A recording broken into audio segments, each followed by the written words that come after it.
Aloha everyone, in this tutorial I will be showing you how to create a simple web application utilizing some familiar tools. So go ahead and open up your exam and make sure that Apache and MySQL is running. If you haven't done so already, go ahead and open up your NetBeans.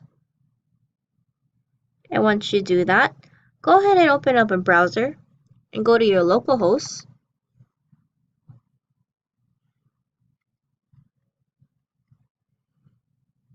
And let's go straight into phpMyAdmin and create some databases. Now we're going to be creating a new database for our project, and we're going to be calling this attendance.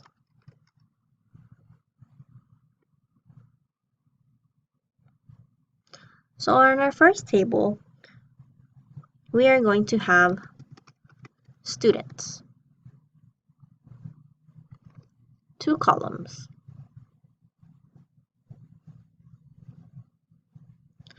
Now, remember, in every database and in every table, you should always have a primary key. So we're going to make a student ID with an int.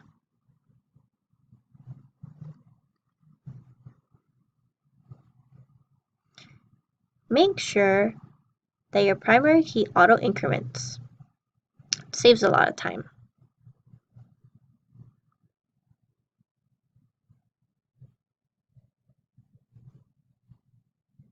Next, we're going to do name. We're going to keep things simple. We're just going to make the type to be a text. And we're going to hit save. There we go. Now we're making an attendance database because, as you can guess, we're going to be making an attendance application to track students if they come to class or not. So what's another table that we could create? Another table that we could create is, of course, attendance. So here is another way to create a table within our attendance database. So I'm going to hit new, table name. I'm going to call this attendance. Attendance tracker.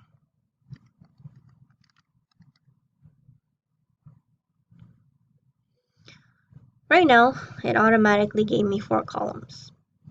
Let's go ahead and start filling it out and see if I need more columns. I'm just going to have an ID, length of 10. I usually just choose 10. I'm going to make sure it auto increments. And then here, I'm going to have student ID. Now, if you're going to be doing foreign keys and referencing another column from another table, you want to make sure that the length and the type is the same. In my students table, I had a student ID that was an int and had a length of 10. So we just have to make sure when we reference different columns from different tables, because we're using foreign key references, we want to make sure that it's the same type and the same length. Next, I am going to write status. And this status is just going to basically tell me yes or no, 0 or 1. Did they show up? Did they not show up? And to keep things simple, I'm gonna make this a text.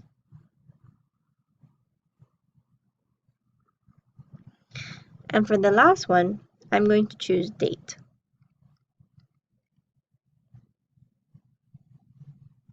Notice there is a date field, but since I'm creating the program, I'm not going to use date. I'm just going to use text, and I'm going to know to make sure that there's integrity every time I add a new row to make sure the dates are all the same, have the same format. Just keeping things simple. And I gotta hit save. And there we go. Now, I'm going to go back to my students table, and I'm going to insert some students. Now, whenever you're inserting inside phpMyAdmin in a new row that has a primary key, you don't need to enter a value in this text box because it will automatically find the last ID number and increment it. Default incrementation is 1, so it's gonna increment it 1 at a time. Add 1. So the name, I am going to add Bill.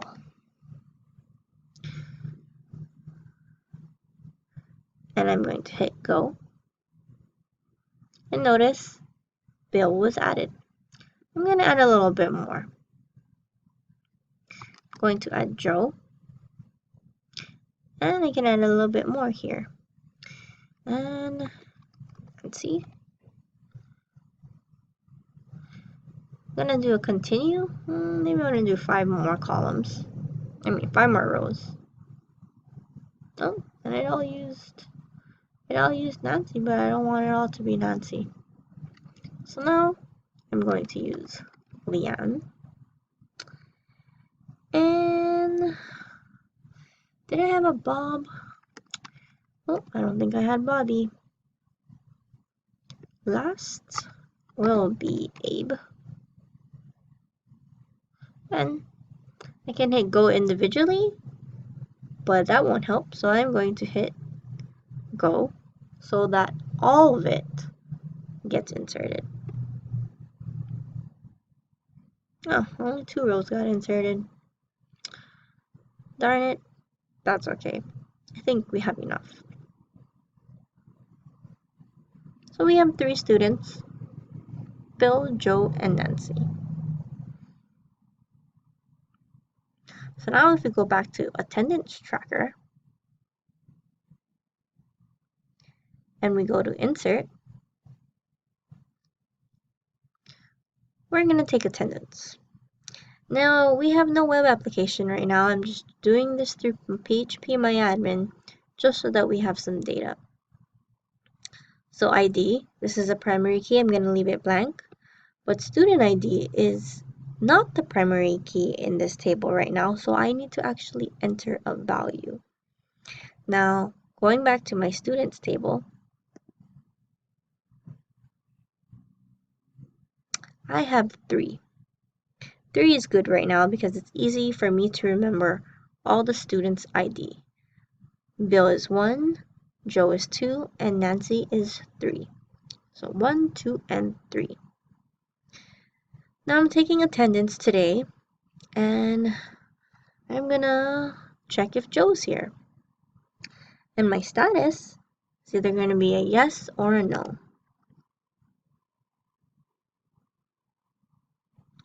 And then for the date, I will pick a generic date. 2017, beginning of the year. And I will hit go. Alright, 1 row was inserted. And right now it says that attendance ID 1 with student ID 1, which is Joe, attended the class on this date. Now I gotta go fill out other students' information. So did student ID 2 come to class? No, they didn't. And the date was 01/01/2017. And I'm going to hit go.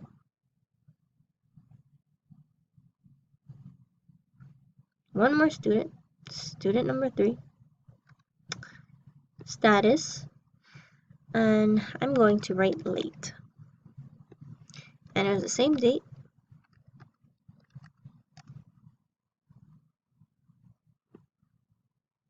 And there we go. So far in my attendance table, I only have 1 set of students, 1 date, and not all of them came to class. Now what I could do for the next day, I could change the date, could still have the same students, and maybe all of them showed up. So now, so that it's easier for the user, whoever I give this application to, instead of making them go inside phpMyAdmin, I want to create a web interface for them so that it's much more simpler than doing inserts here, hitting go, and displaying the data like this. So now, since we got the database together, we are going to build the application. But one thing before we go ahead and do that, we want to create a username and password just for this database. To do that, I'm going to go ahead and click on home here or home here. I'll click on the home icon. Here is the databases, SQL, status, user accounts.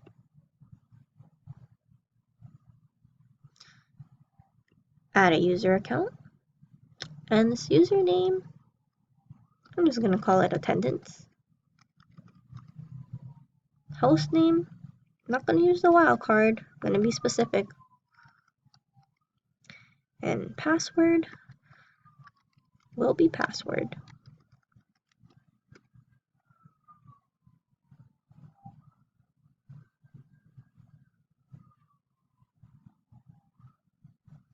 I do not want to create a database with the same name because I already created the databases. And so for global privileges, I'm going to check all.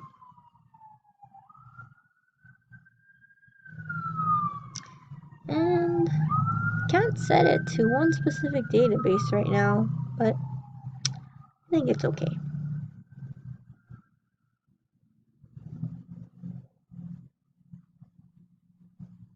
Database. Edit privileges, user account attendance at localhost. Database specific privileges. Here's a database, list of all my databases. And I'm going to hit go. Edit privileges, user account attendance for the database attendance. I'm going to check all. Normally, you don't want to check it all, but we're kind of in a hurry here. So now, here's my attendance. I'm going to go back and look at the privileges. And we're good to go. Login information. Localhost, native.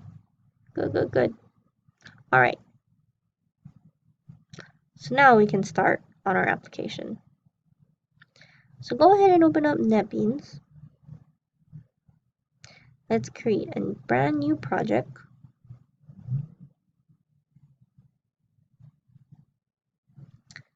Don't forget to save it in your HT docs because that's where XAMPP is. And I am going to call this project Attendance Tracker. Great. I will be running it on localhost. I'm using port 8080. If you're using port 80 by default, you don't have to type in the port number. And I'm going to hit finish. Yay, there we go.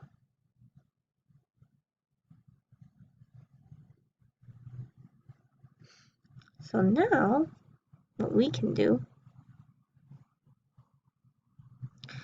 is first off, I'm going to go ahead, do a Control-A and delete everything in here. Now what do I want to do? I want to make sure that I can connect to the database.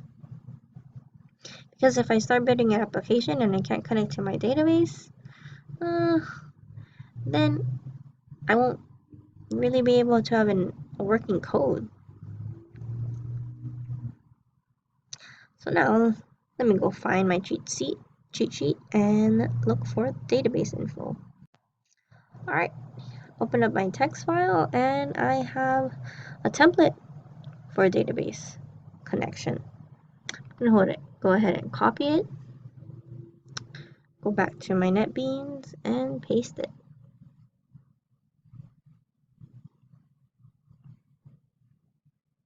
I didn't paste it well enough. I need to put my PHP.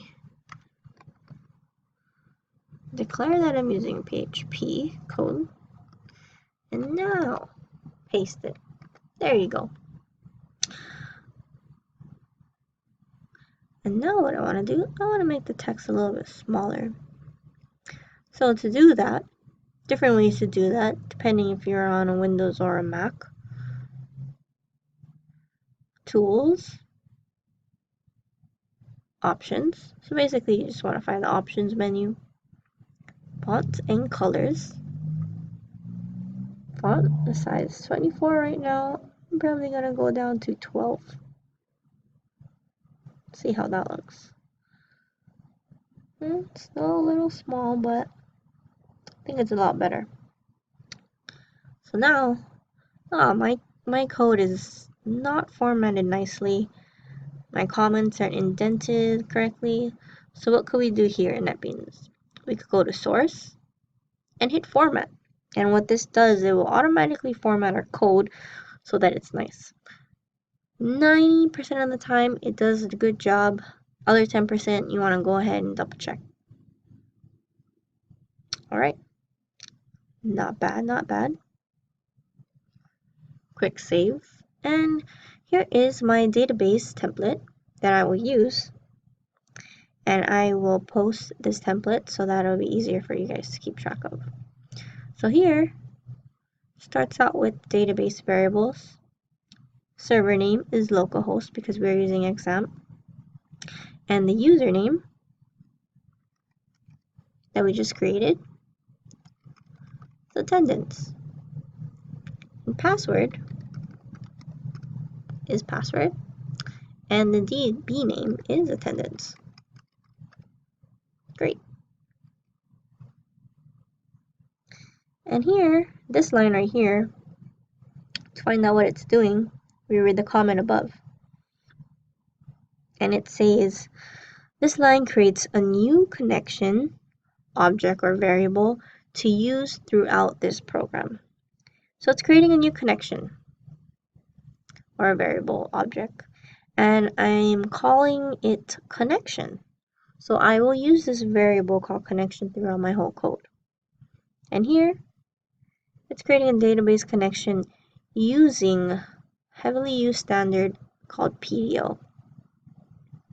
And here, it's saying we're using MySQL database. If you weren't using MySQL, you were using something else, you would change that. And it's plugging in the variables that I initialized up here to create this database connection. This line right here is creating a database connection, and it's definitely what we need. Next line right here, here's a comment. This line sets or configures our connection to have the PDO error mode turned on. So any errors that happens here in PDO, it will let us know and it will be caught all the way up down here. We'll get to that soon. Next line is a prepare statement. It's a prepare SQL query statement.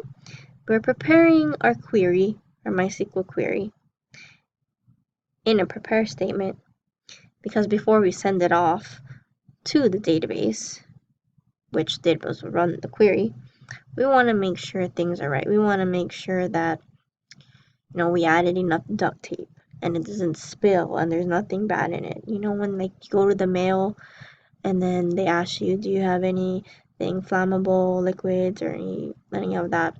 Well, this right here is just making sure that whatever we send to the database, that it's proper, it's correct, it's not going to fail, there's no SQL injections, and everything's good to go.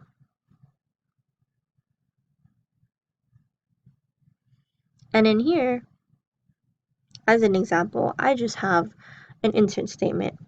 Now, inside this prepare function,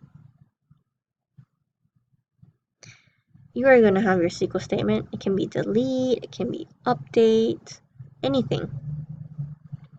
We're going to go ahead and change the insert later, but It's a good reference. Now, if you notice, if you're wondering, why is there a colon and a value name? I'm getting to that. Now here in the next line,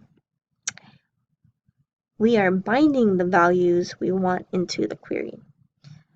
And what I mean by that is we're binding it, we're also preparing it because we want to prevent any SQL injections or anything like that. So what it's doing, it's really simple to follow along. Basically, whenever there's a colon with a variable name in here, what's it gonna do? It's gonna go check the bind param, and it's gonna say, okay, so whatever this and this match up to, here is the value that we want stored in here. So post, or this variable, it could be any variable, it's gonna be put in here when we're doing the bind param, and it's gonna execute, and it's gonna give us the result that we're looking for. Speaking of execute, this line will execute, send, run, or in phpMyAdmin it says go. It will do that for the SQL query that we have here. And then here, it just says successful execution if it runs and if it makes it. So anytime we are using this connection, like it's using it here, so statement is using it. So anytime you use it, just in case something bad happens, it's gonna go to this catch and it's gonna print out the error. So anything bad that happens throughout here, either you have a bad login or anything, it's gonna catch it and it should print out here. If you didn't notice, this whole statement here is surrounded by what we call a try catch. It is a very common programming technique to surround certain statements in a try and catch so that we can catch errors and prevent and adjust it before anything happens. So we want to try this. We want to try if all of this works, this whole blob and area right here. And if something bad happens, we want to catch it, and instead of it erroring out with like a lot of error notifications that we don't know how to read, we put it here and we make something more friendly out of than the normal standard error that they're giving us. So here, e.getMessage, I'm basically reading what the computer error is telling me. I don't really need to put e.getMessage, and I could just say, error has occurred, refresh the page, or read the program error found here. And then I would do e.getMessage. Different ways to do it. So anyways, after you execute and it's successful and you're done with connecting to the database, you're done with your queries, then here you'll want to always remember to close the database connection when you're done. Why? Think of it this way. When you leave your house in the morning, in the night, whenever you just leave your house, you close the door, right? Close the door, add security, and it saves a big headache later. Alright, I think we're good to go. So now what we could do right now, we can just do a select statement of everything, because the way that I want to design this application basically is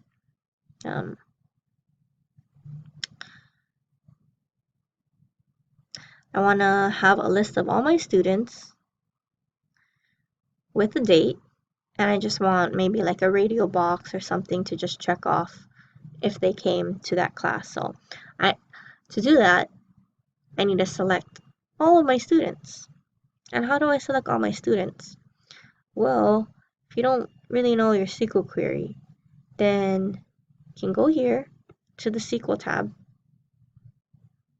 and instead of doing the star, do it column by column. Select student, select name. They need a comma in the middle, and then we have nowhere.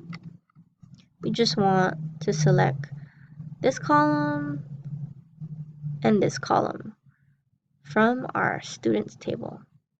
Now go ahead and just to make sure that this query is correct, the syntax is correct, we want to make sure we hit go. And good, there's no errors, green, and it displayed all of it. So phpMyAdmin doing that for me, I know as a developer that this query right here works. So I'm going to copy this query, go back to my code, and I'm going to paste it in right here. Oops. There we go. But now, do I need the bind param? No, I don't. Because I'm not binding any other data in here. So I don't need the bind param utility. So I'm going to just delete that. And I should be good to go. Now let's just see if this runs. So if I want to run this file, I'm going to right click on the file and hit run. And it was a successful execution. Now nothing showed. Well, that's right, because I'm not displaying any of it. I just ran the query, but nothing showed. So the next part of this is to figure out how do I get the data here to show here in PHP or in HTML. Well, if you look at it, all I'm doing right here is I'm just executing. I have no function that's saying to display results. So I need to figure out if PDO has anything in it that will allow me to display my results. Now, quick Google search and some digging into will help. Now, let's go ahead and go to Google. So we can type in PDO MySQL select. And let's find out what we have.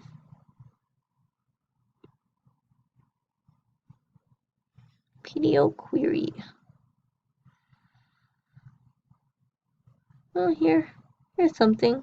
So this one's using simple SQL query, and it's doing a con query SQL as row for each. So we could do that.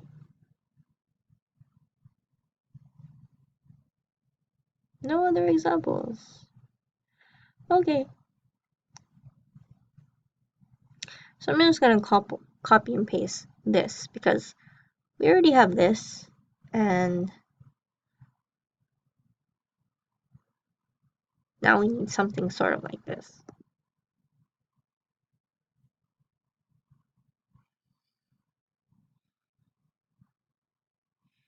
But actually, I don't think it's going to work because this is not using a prepare. And we want to use a prepare because we want to get into the good habit. There it is, popped up. Knew what I was asking for. Now let's see if they have it. Okay, they have that, execute.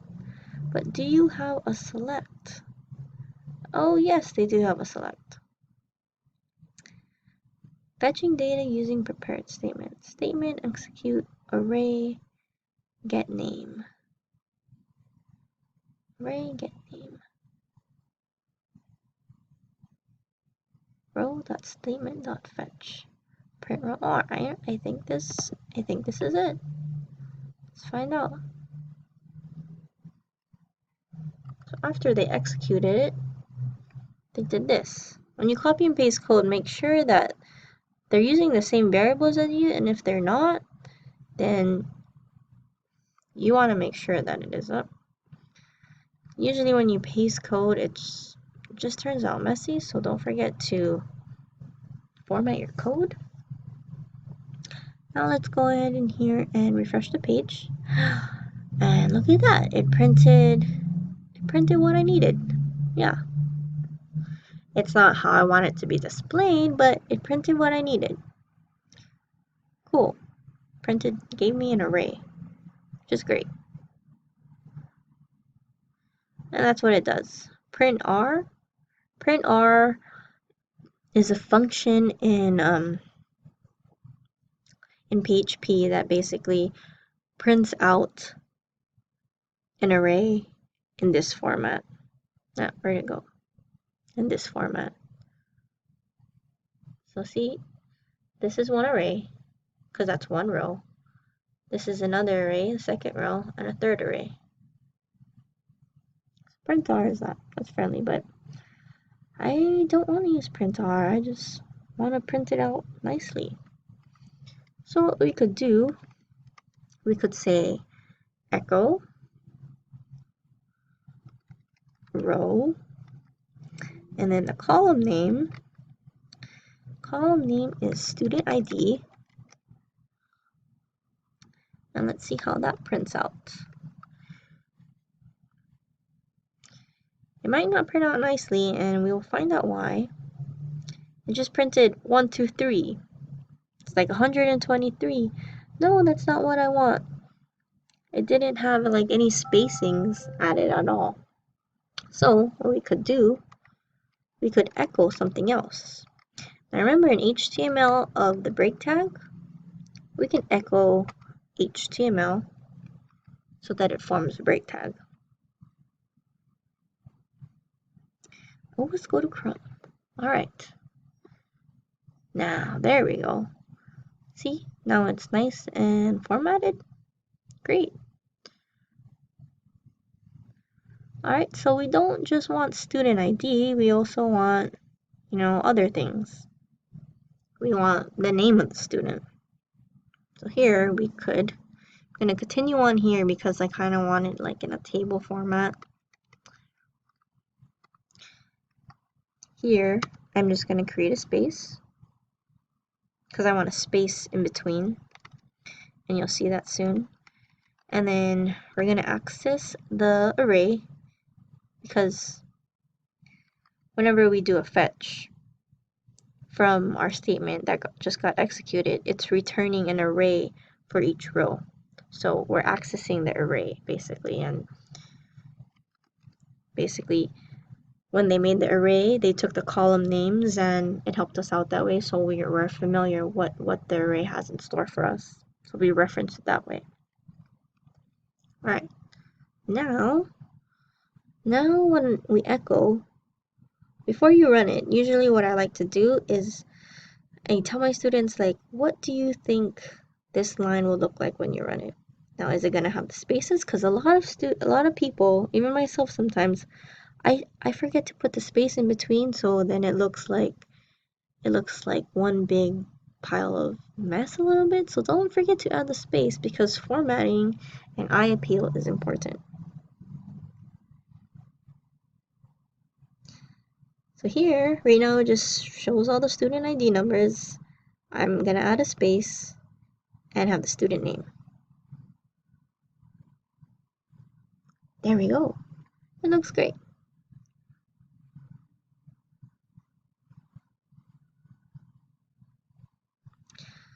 So now we're at this point.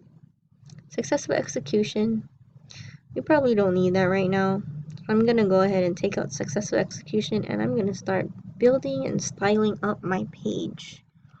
Because I have my data. Now I just need to make it look a lot nicer. I want to add like a button here, or a radio button that basically tells me if the student came to class that day, or maybe I could put like a text box, so I can just add yes, no here, late, half, whatever. All right.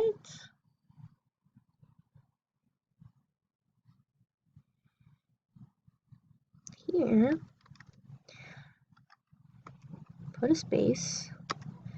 And what I could do here, I'm going to echo out some HTML and I'm going to echo out a text box. Type equals, and this is the part where some people get confused. Type equals double quotes, and I'm like, oh, I'm getting like a red error line. Now, if you're using double quotes first and you need to like add another like quotation thing because you're doing HTML inside PHP and you're inside your echo, then what you need to do, you need to use single quotes and then close it, and then it's okay. But I'm not even done with my HTML. So type equals text. Name, I'm gonna name it status. And I'm going to close it. And like that. See, like I had to put single quotes because my PHP already started with double quotes. You cannot use like double quotes and think like, oh, it works. No. You gotta remember, you're using PHP and HTML, so there's some rules that needs to be applied. Now I'm gonna run it, and I mean, it looks good. Got text box. I could probably say here, late, no show, something like that, right? But still not quite there, which is okay. We're progressing. Now, if I want to have a way to submit this info, I need a submit button. And usually when you have a submit button, you need a form so that you could submit it to another page, take in that data, and possibly send it to the database. So here right now, I'm nowhere near that. I mean, I have an input box and something, but I don't have a form. I don't have a submit button. This right here, I'm just generically echoing out what the query gave me back. I have no form. So I have to go back and redesign and rethink how I'm coding. So here, like, I need a form. I have no form anywhere. So where am I going to build my form? Well, I'm going to build around it. So here, let me start my form tag.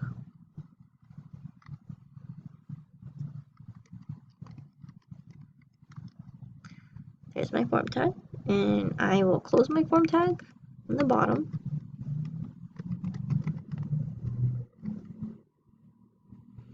Remember, the right closing tag. There you go. So I'm building out my form along with my PHP. So on my PHP, I gotta build HTML around it, and this is what you do.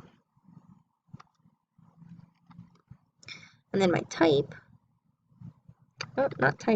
method, it's gonna equal single quotes because I already used double quotes, and I am going to use a get. And then the action, I'm not sure right now. I'm just gonna leave it blank. And when you leave it blank, it's gonna automatically default and go send it to the current page. I'm gonna make a page later, but for now, I'm just gonna leave it blank. I'm gonna finish up building out my form so that I have correct input fields and everything will be good to go. So now I'm missing a few things. So here I'm just echoing student ID and echoing name, but I want to put this inside an input tag or a label. But we're familiar with input tags. So now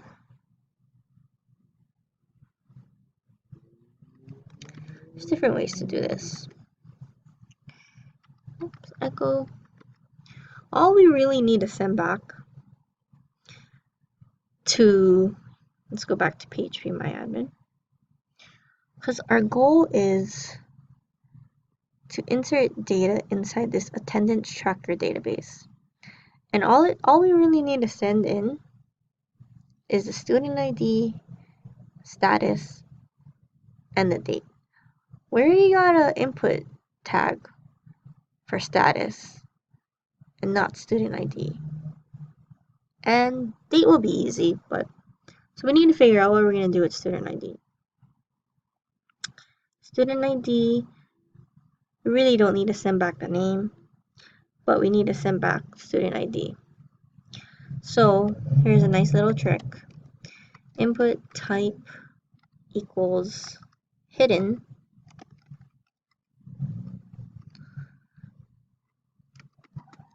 and the name of this hidden input will be student ID. You guessed it.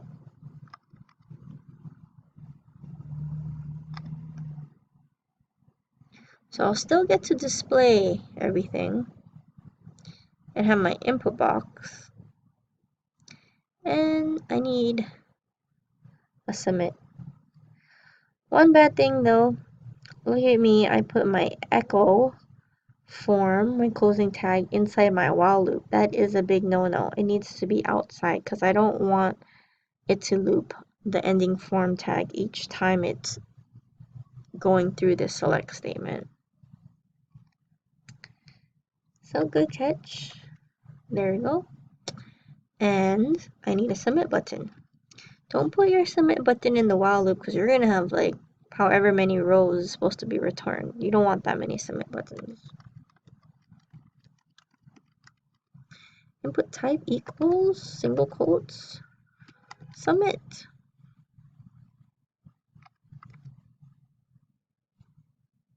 Semicolon. There we go. Now let's see what it looks like. Oh, there we go. Looks a lot better. Maybe I don't need to show the student ID, right? I mean, I could. But I don't want to. Looks a little weird. So all I need to do is just take this away. Refresh, and it looks a lot better. I mean, I could say what to add here at the top, but I'm still working. It's still a work in progress. Things take time. Now, this is a long video, and I hope you guys are okay with it, but I'm going to keep going. Now, there's different ways to also do this too. I don't always have to use the echo, right? I could just,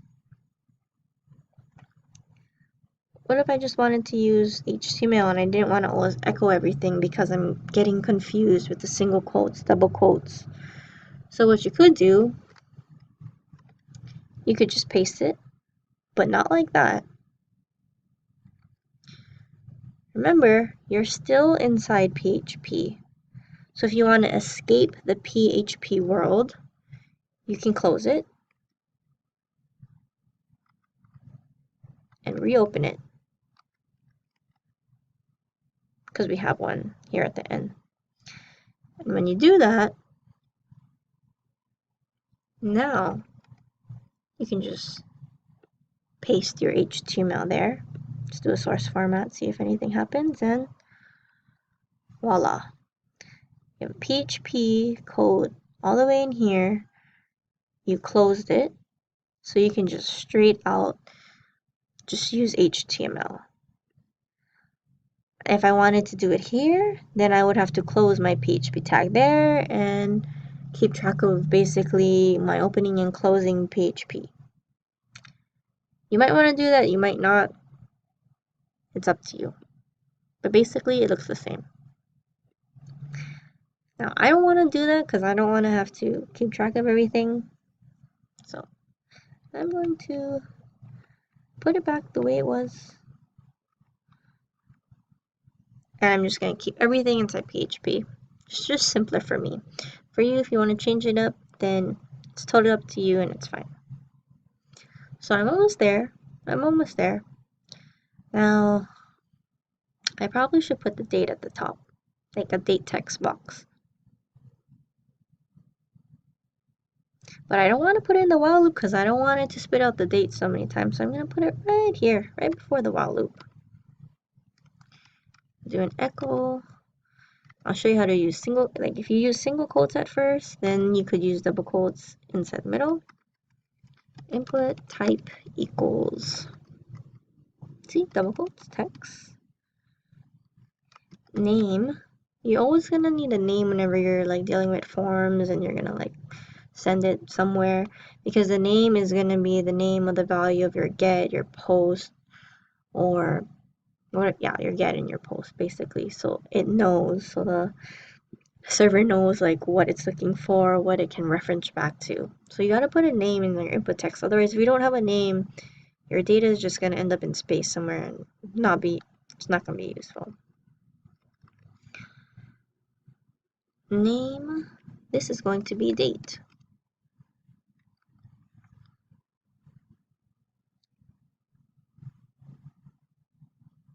See how that looks? Oh, it looks horrible. I need a break tag. I have a break tag here, so I'm just gonna copy and paste it. And let's look at it. Okay, so it's coming along. I mean, I know it's a date, but they probably don't know it's a date. So now I'm just gonna clean up things a little bit.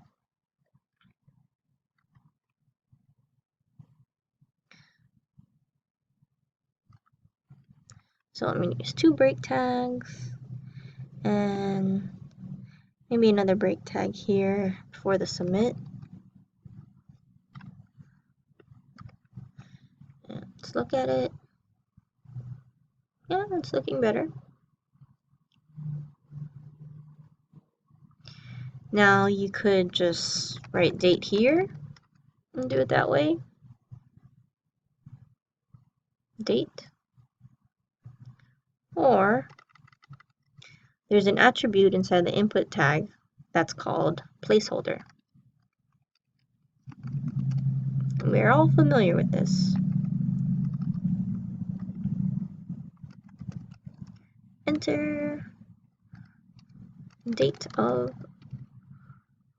attendance tracking with this format. 01/01/2017.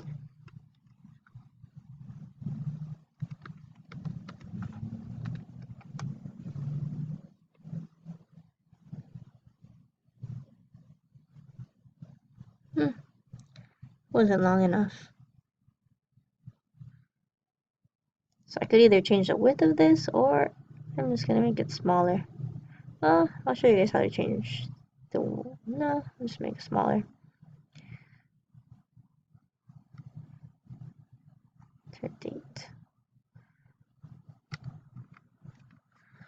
See if that's enough. If not, I'll show you how to make it bigger. Enter date. Okay, so now I'm gonna make this input text box a lot bigger. So I'm now gonna have another attribute. I can put my other attributes anywhere. There's no particular order. So all these things are here: placeholder, name, type. These are all attributes of the input tag. I'm gonna do style tag. And I'm gonna say width colon 100%. Let's see if 100% works. There we go. Enter date. So it 100% of the browser's width. Now what I want to do, I'm going to add a header. Oops.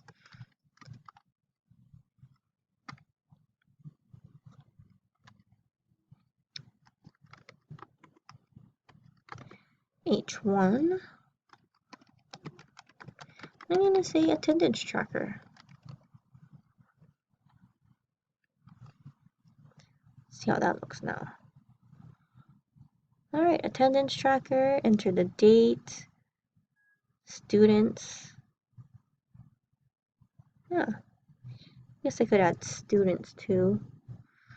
Attendance tracker for students.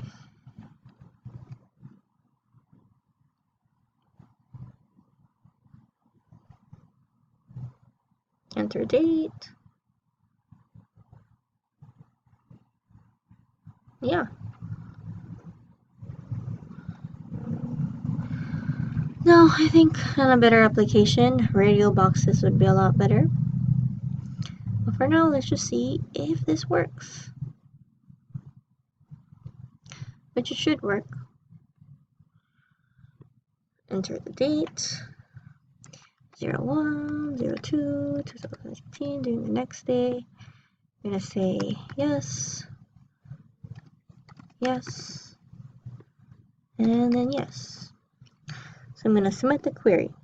And remember, my action is blank. So by default, it should just send me back to this page with the data when I submit it. Which is probably gonna be hard to see in IE. Let's do it anyway. And it's submitted. Everything's blank again. And let's take a look at the URL.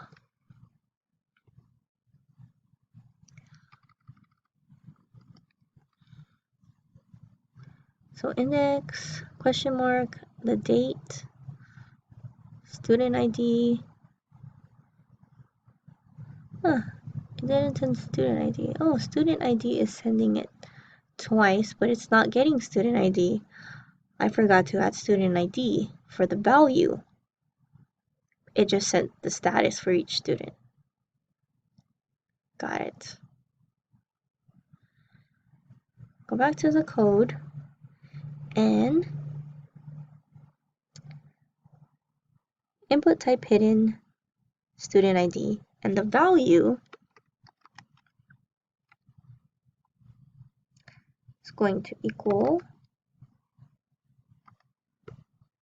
the row of the student ID column.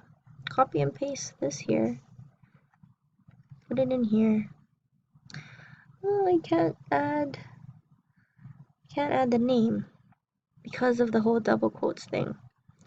An easy way to do this little fix, so you can still just paste in the variable without closing the quotes and all that. Do that. ID.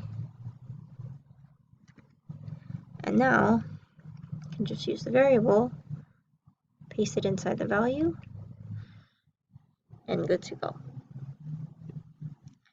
Alright. So now I'm gonna open this up in Firefox. Getting tired of using IE. And to do that, if you want to change your default browser, you click on the project folder, set configuration, customize, browser, IDE's default browser, and go ahead and hit Chrome or Firefox or whatever. I like Chrome. So now, see my Chrome changed? Now if I run it, it'll open up in Chrome. Undefined index. Undefined index ID because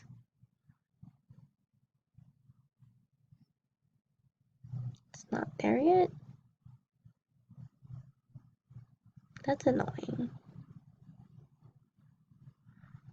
I gotta turn off the errors, but let's move on. 02/2017. Yes. Yes. And yes. And now in the URL, it should show all the students with their IDs. With the date. So it shows the date. Student ID. Oh, it didn't show the student ID. Oh. Because I entered the Row name. It's not called ID, it's called student ID. I hope you guys caught that. But if you didn't, then it's okay because I didn't. There we go. No errors. I thought it was just being mean to me and showing errors for no reason, but no, there was actually an error. So now, let's try it. 01. Oh, it's remembering me. Yes, yes, they showed up. Thank you. And hitting submit.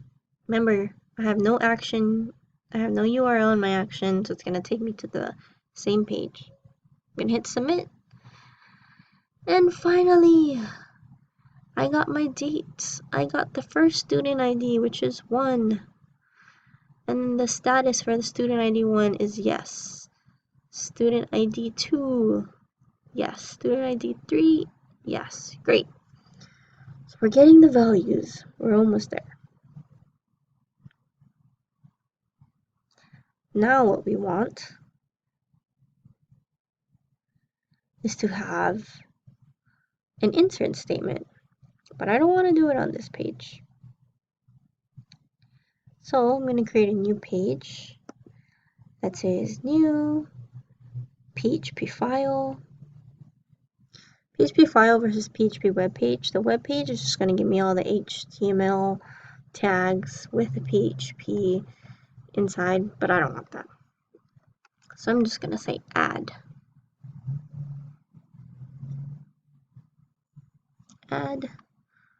attendance.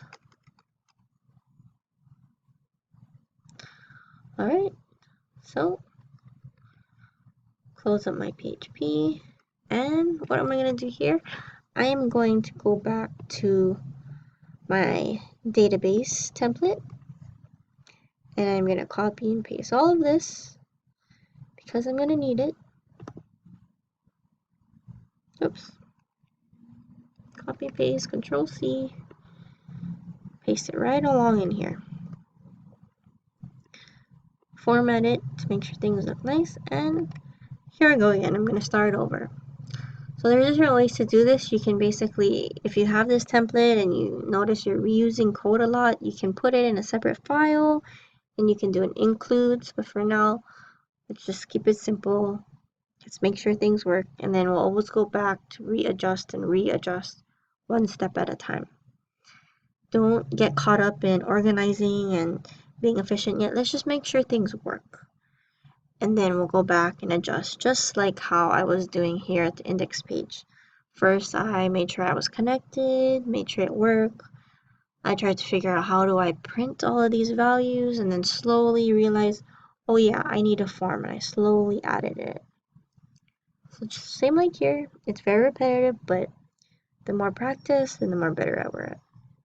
So remember, the username was attendance, password was password, and the database name was attendance. It's creating the new connection, good, setting errors. And here is an insert statement, but it's not the insert statement that I want. But remember, in this insert statement, it's binding parameters. So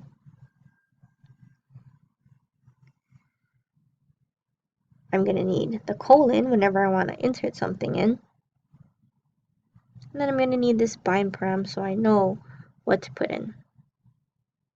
So now let's go back to phpMyAdmin and let's find the correct insert statement. So make sure you go to your attendance table. You're on the right database. Go to attendance tracker and let's do an insert. It's new student, new day, so new student, I'll do 3. And the status is no, didn't show up, and here's a new date.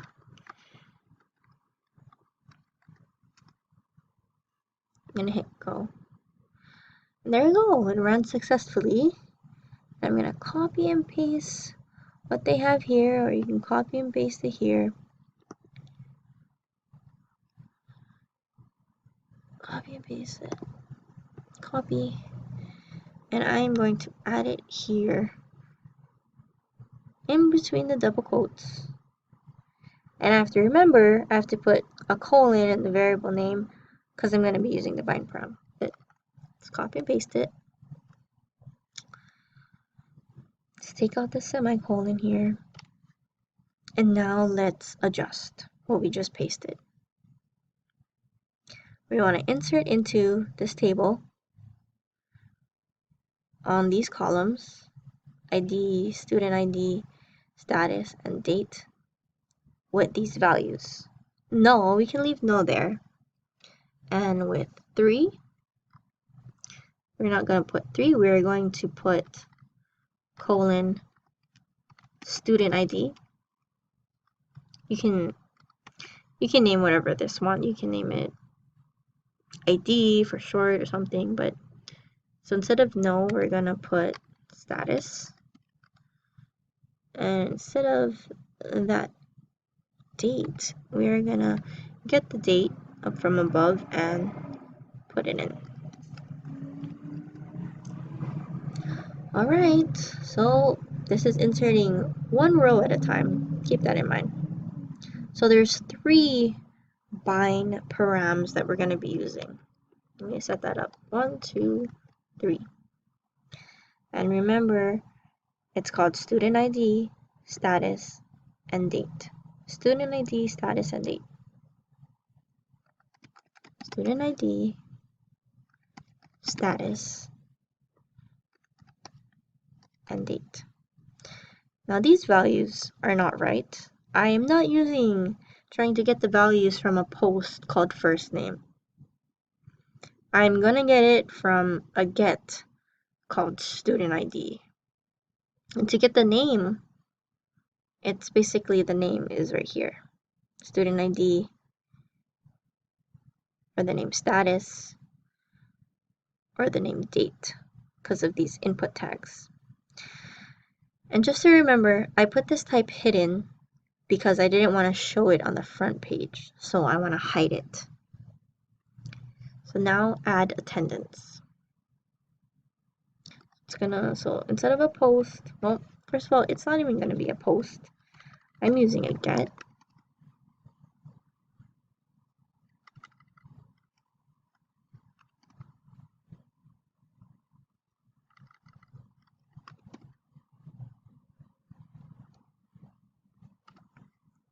And student ID,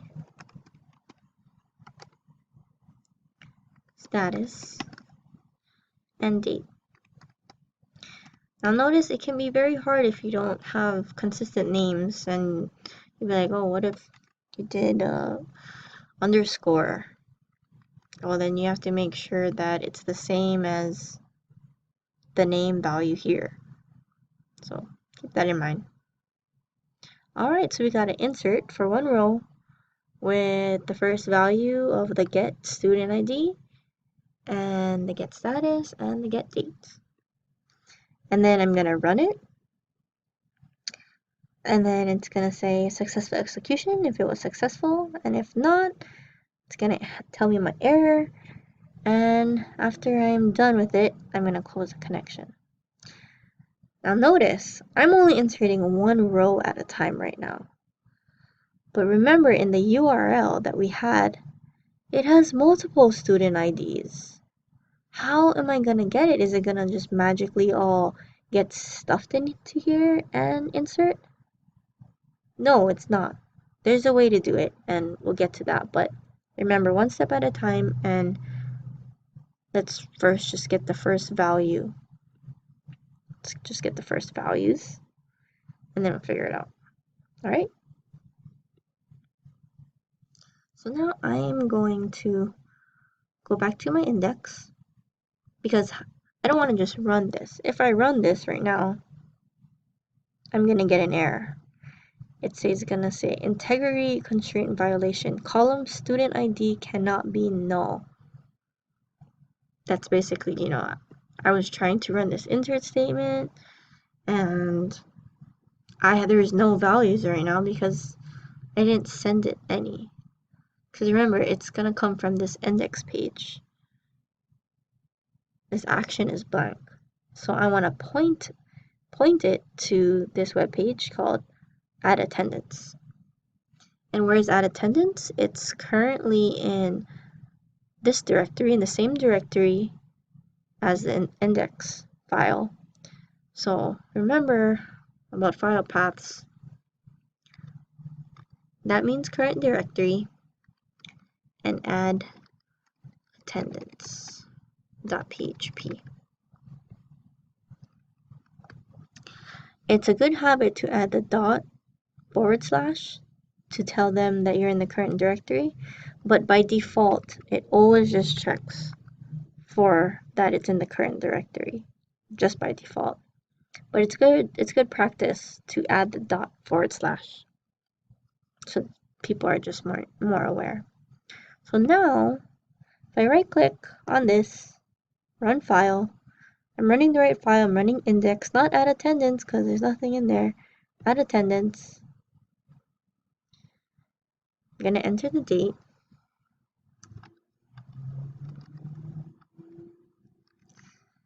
Going ahead of my months, I'm going to say yes to Bill,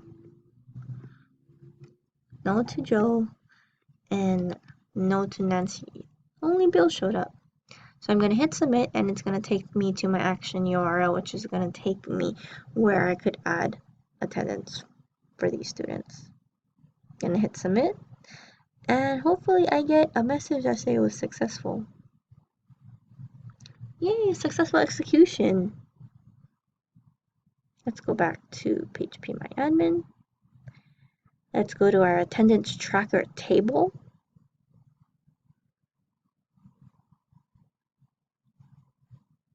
And notice it only entered in one row from my 3/1/2017 date.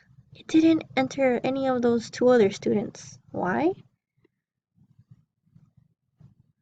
Because this right here is only doing it one at a time. So now the question is, how do we figure out how to get the other values that has the same name, basically? How do we do that?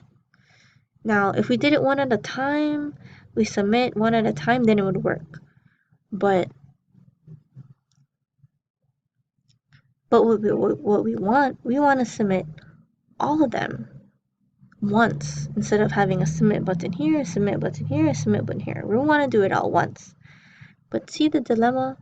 We have multiple student IDs, and inside our add attendance code, we're only getting the first one. So how do we get the other ones, and how do we know how much we have? That's what we have to figure out. Alright, so how do we figure it out? We can do it with 1, need to do it with 3, or 3 or more, or 1 or more. So we're stuck. You're not stuck. The best resources out there is Google. And basically Google, I'm pretty sure a lot of people already had these issues. They're like, oh, how do I have multiple get values with the same name? What can I do? Well, just type in your problem. Multiple PHP values in get.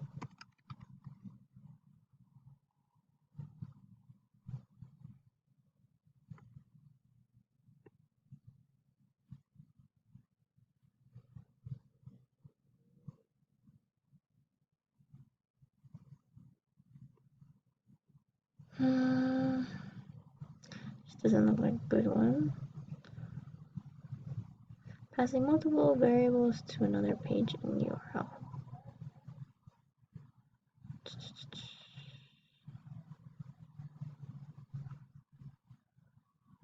Passing multiple page values for get.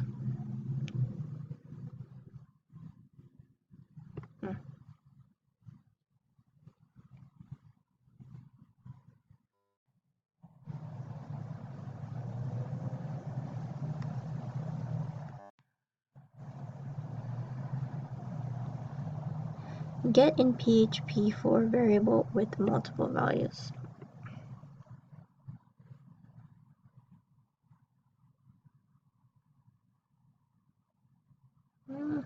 Looks a little complicated. Something to do with HTML.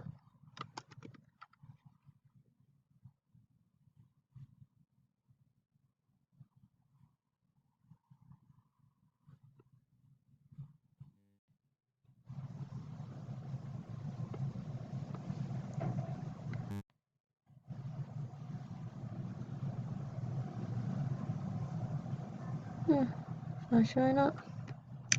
So PHP get multiple values. Get same variable name. Combine multiple get values with the same variable name.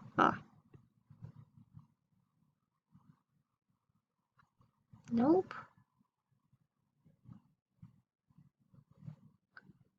Extract variables of the same name from URL using PHP.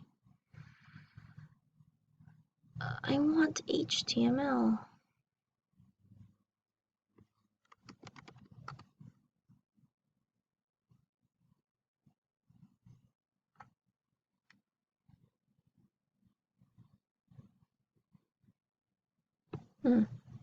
Multiple inputs with the same name through post in PHP. Here we go. See a lot of trial and error. So it looks like here inside their input tag, they're adding the name as an array. They're storing it as an array. So that when you go back to your server-side scripting, you just access, okay, the first one would be index 0, the last one would be index 4, and then you'll get the value. Alright, so there it is.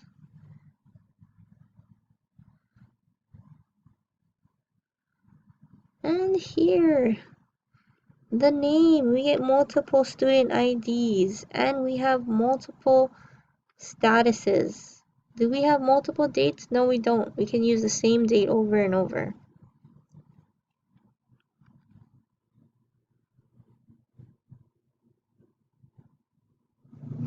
Now remember the print R that I told you guys about? It prints out basically an array.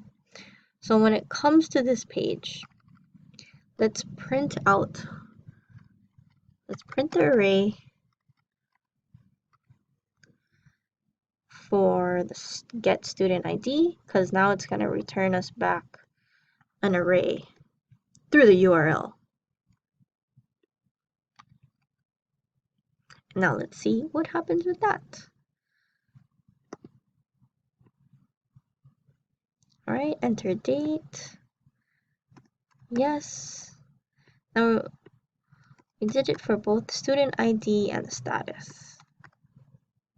Now our URLs will look different. Ignore this, but here we printed the array, and that array is here. It's the student, we're getting the student ID array, because here in student ID it's an array value, so whenever it executes the form, goes to this action, it turns in all the values that have the same name, and they're just going to stuff it into an array so we can access it. See, so it prints R, and what gets displayed out is this an array. So array at position 0 has the student ID 1. Array at position 1 has the value of 1, 2, position 2 has the value of student 3. So there, we got it. So we got this as an array. This is an array. And if I were to just echo get student ID at position array 0, then I would just get, what would I get? I would just get this one, which we want. So here the URL looks a lot different now because it's taking into consideration of storing it into an array so that we can access it. Student position 0, I wanted position 2, 3. Now you also could loop through the array, because if you didn't know what the size was. But since we know the size and we're just going to keep it at 3 for now, then we will manually put the index because time is just getting really crazy right now. So student ID,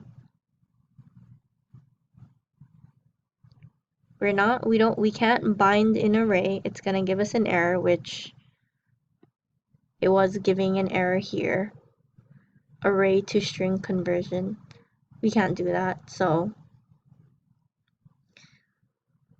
we need to position 0, and for status we want the same position, and for date we can keep date the same thing, and then we execute it. So how can we repeat this 2 more times so we can get all the values? So what we can do, copy and paste what we need, because basically, you know, it's just 3 insert statements.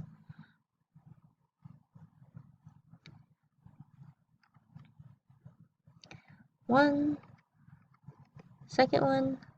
Alright, so when you paste it, make sure you paste everything correctly, otherwise it's not going to work. So this first insert statement, it's going to get the first student, which is position 0. And then the next insert, we're going to get the next position in the array, which is position 1. And then it's going to execute it. It's going to execute this insert statement and insert it into the database. And then the last one is position 2, because the size of our array is 3 and you start from 0, 1, 2.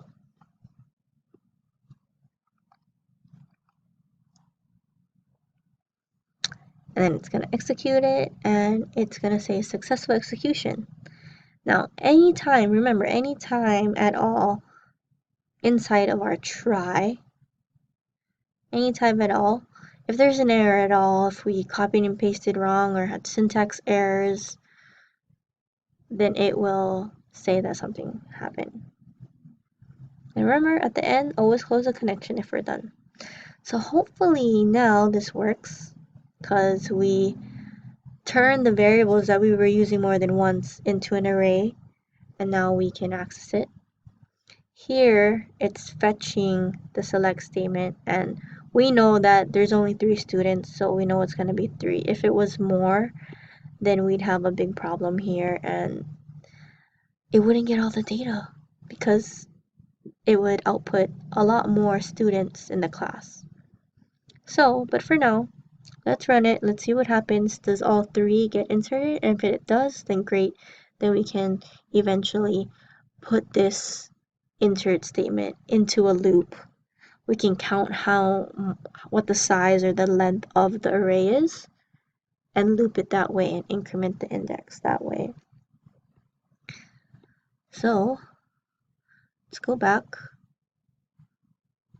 refresh, and let's enter the date. So 02/02/2017, this is the date. Did Bill go to class? Yes, he did. Did Joe? No, he didn't. Did Nancy? She was late. Now I'm going to submit it. And what am I expecting? I'm expecting, let me refresh. Alright, so I have in my attendance tracker, I currently have these many values. And the last one was an array because we had code problems and it got submitted. So we're going to delete that.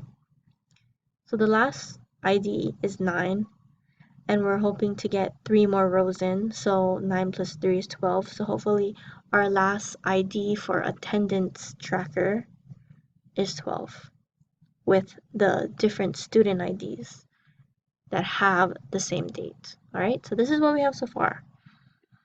Now cross your fingers and there's magic. So this is the date. 3 students. Let's hope we have 3 more rows after we hit submit. Alright, here we go. Successful execution, no errors. Long URLs. Alright, things are looking good. Refresh. Oh, great. It added 3 rows. I mean, IDs were different, but it added 3 rows for student ID 1, 2, and 3. Alright. And I got the same date, so we're good, we're good, we're good, we're good. So now, in this video, and then my tutorial is it's gonna be really long if I continue to slowly change this and turn it into a while loop and check the size of the array and do all that. So I'm gonna kind of cut it short, and I'm just gonna skip over to some HTML because right now this doesn't look so nice. It's a little bit plain, a little bit boring.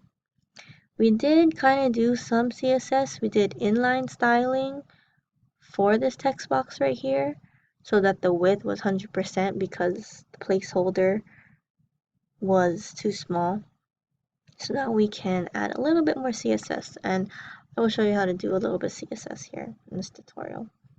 So we're going to go back to our main page.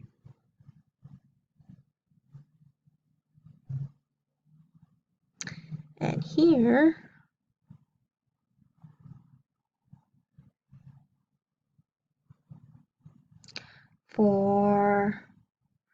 now notice I don't have the normal HTML tags, the body and all that. It's because I deleted it all. But it's definitely there, and I need to put it back. So if I need to put it back, I'm going to open up a regular HTML file temporarily. I'm going to take that, copy and paste the regular HTML tag, and I'm going to put things in here, change the title to attendance tracker. Oh, I've been spelling attendance wrong.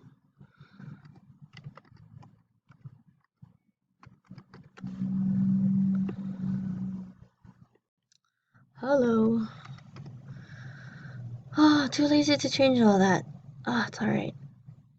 So now, all this PHP code here, exit, and let's put it inside the body.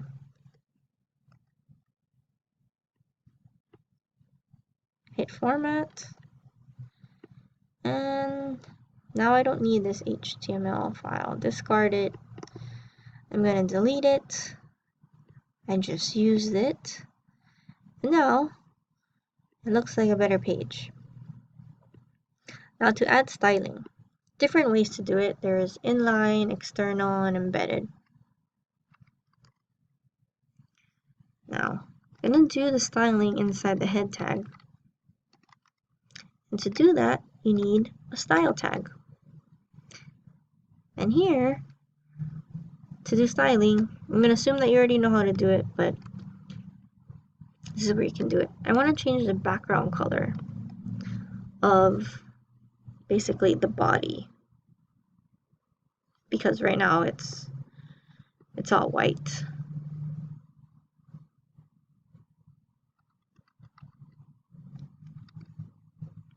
And I'm going to say background color equal or colon. Oh, and here's some colors. So you can either find the colors here, or you can Google HTML colors.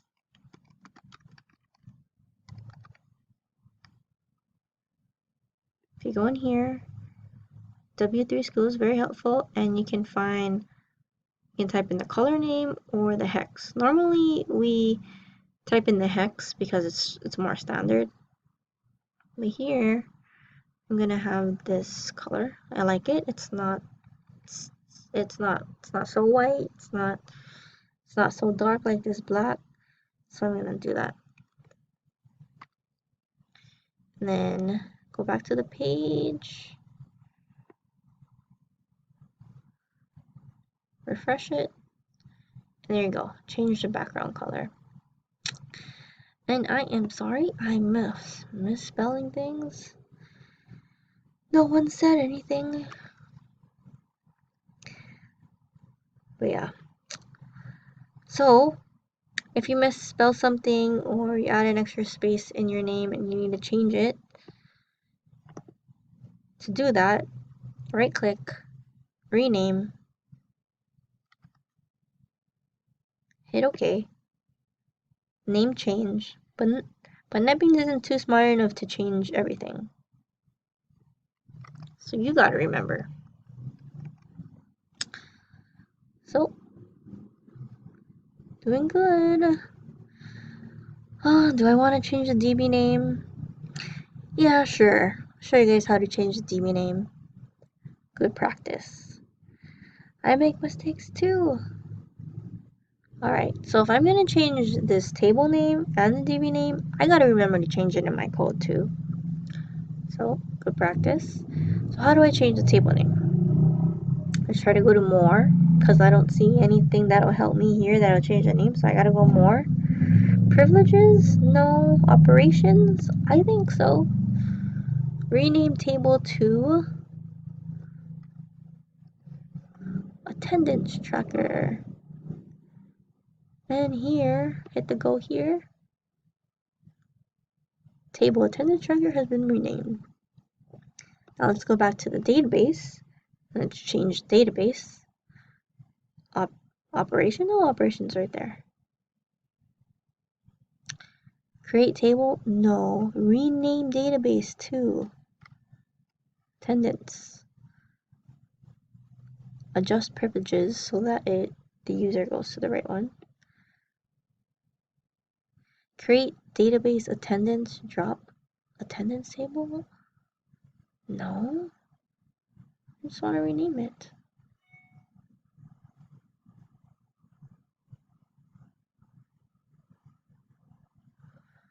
I'm gonna be really sad if it goes away, but we'll see. I just want to rename it. Oh good, my data's still there. Right. The last thing I'm gonna check is my user accounts. And edit privileges. Login information. Username. Change it right there. And put the password back again. Password. And hit go.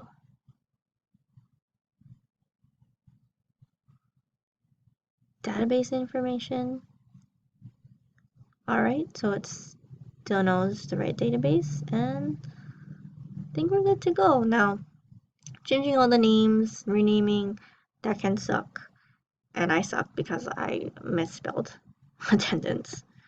So I gotta go back in my code and make sure that where I had attendance, I change it back to the right way that I changed it to in the database. So what you could do is go to edit, replace, misspell attendance. See, it highlights pretty much everything, and then replace it with the right name. Found 2 matches. Gonna go and hit replace all. And it did it. Now don't forget you have another PHP file. And it has a lot of attendance. Has a lot. And replace all. And then it replaced it. Yay! Alright. Let's close out that. Let's run our project one more time again to make sure that it still works.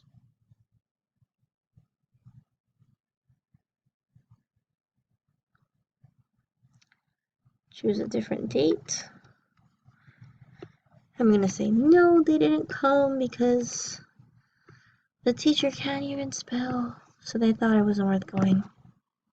Alright, successful execution. Let's go back to the attendance tracker table. And notice, yep, 3 rows were added. So, it's good. Now, to go back, there's no CSS here. This is just a regular echo statement. And then in here, not much CSS going on. It looks pretty ugly, but hey, it works, right? No, wrong. Just because it works doesn't mean, and it's ugly, doesn't mean it's alright now.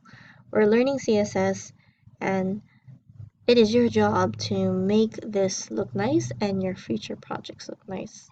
And I've spent an hour and about 30 minutes talking, made a lot of mistakes, worked through those mistakes, didn't fix the looping, but I hope you guys got a better idea of how to connect to the database, use forms, and learned a few different things along the way. Like if you